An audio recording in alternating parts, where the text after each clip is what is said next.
Issued a tornado warning for northeast Butler County until 9:45 p.m. At 8:51 p.m., a confirmed tornado was located over El Dorado, moving northeast at 25 miles per hour.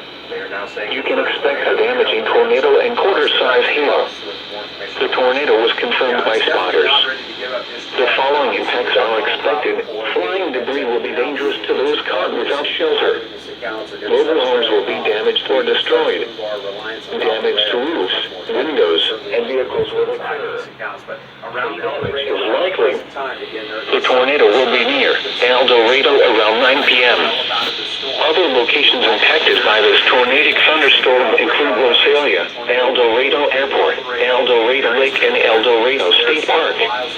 This includes Interstate 35 between mile marker 67 and 90.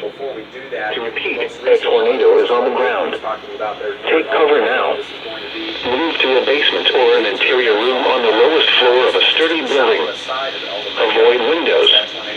If you are outdoors, in a mobile home, or in a vehicle, move to the closest substantial shelter and protect yourself from flying debris.